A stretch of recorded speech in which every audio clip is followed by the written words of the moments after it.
السلام علیکم ورحمۃ اللہ وبرکاتہ۔ آج ہم آ گئے ہیں سنیۃ الوداع کے پاس۔ یہ جو مقام ہے آپ دیکھ رہے ہیں قلعہ، یہاں پہ قبیلہ بنو نجار رہتا تھا۔ جب آقا کریم صلی اللہ علیہ وسلم مکۃ المکرمہ سے آپ تشریف لائے، جب آپ کی آمد یہاں پہ ہوئی تو یہاں قبیلہ بنو نجار کی جو بچیاں تھیں انہوں نے یہ اشعار پڑھے تھے: طلع البدر علینا من ثنیات الوداع وجب الشکر علینا ما دعا للہ أيها المبعوث فينا جئت بالأمر المطاع جئت شرفت المدینہ مرحبا یا خیر دا۔ سبحان اللہ، اللہ اکبر۔ اب جو طلع البدر علینا کا مطلب ہے، طلع مطلب نکلنا، طلوع ہونا۔ البدر، بدر ایسے چاند کو کہتے ہیں جو پورا ہو، فل ہو۔ علینا، ہم پر، تو ہم پر پورا چاند طلوع ہوا، یعنی آقا کریم صلی اللہ علیہ وسلم کو اس سیر میں بالکل 14ویں کے چاند سے مشابہت دی گئی ہے۔ من ثنیات الوداع، من کہتے ہیں ایک جگہ کو، ایک ویلی کو، جو آپ جگہ دیکھ رہے ہیں یہ ثنیات الوداع کا مقام کہا جاتا تھا۔ یہیں پہ جب یہیں جو مدینے میں تو اور راستے تھے، جب یہ مدینے میں آنے کا مین سٹی میں آنے کا مین راستہ تھا یہ۔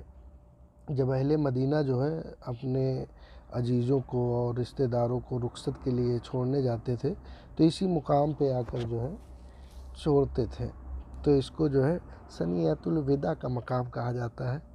وداع مطلب وداع۔ تو آقا کریم صلی اللہ علیہ وسلم کی جب آمد ہوئی تو آپ جب یہاں سے آئے تو بچیوں نے طلع البدر علینا من ثنیات الوداع کہ ہم پہ 14ویں کے چاند طلوع ہوا ثنیۃ الوداع کے مقام سے۔ وجب الشکر علینا، تو وجب یعنی واجب ہو گیا، الشکر یعنی شکر کرنا، علینا ہم پر، تو ہم پر اللہ کی اس کرم نوازی کا، اس رحمت کا ہم پر واجب ہے کہ ہم شکر ادا کریں۔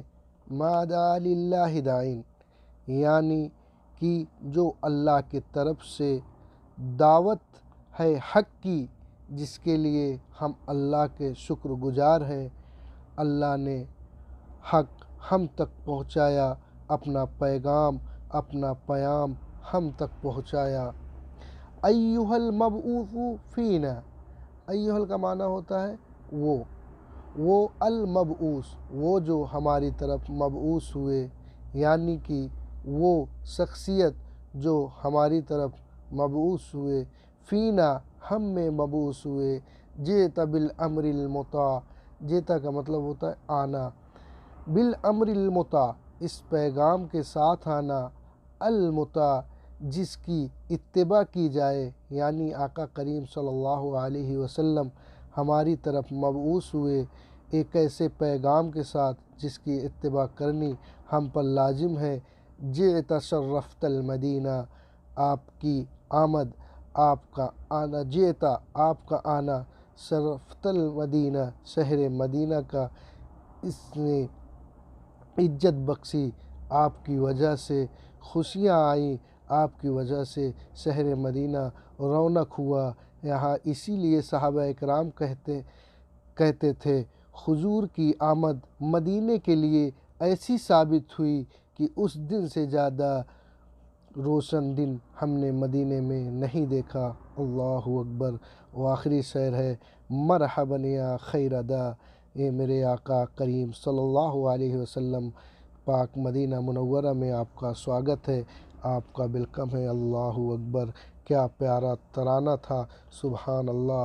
آج 1400 سال پہلے سے یہ ترانہ پڑھا جا رہا ہے۔ اللہ اکبر۔ آج بھی سنیں، اگر اس کا معنی سمجھیں تب سمجھ میں آتا ہے۔ اللہ اکبر۔ کیا ترانہ تھا جو بچیوں نے لکھا تھا۔ اللہ اکبر۔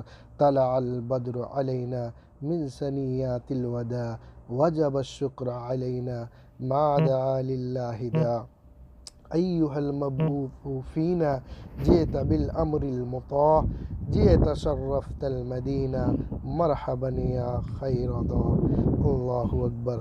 آپ یہ سوچ کے پڑھیں اللہ اکبر کہ اس ثنیۃ الوداع کے مقام پہ ہم کھڑے ہیں اور جو بچیاں پڑھ رہی ہیں ان بچیوں کے ساتھ میں اللہ اکبر ہم پڑھ رہے ہیں، اللہ اکبر، اور میرے آقا تشریف لا رہے ہیں۔ سبحان اللہ، اللہ اکبر، کیا شان ہے، سبحان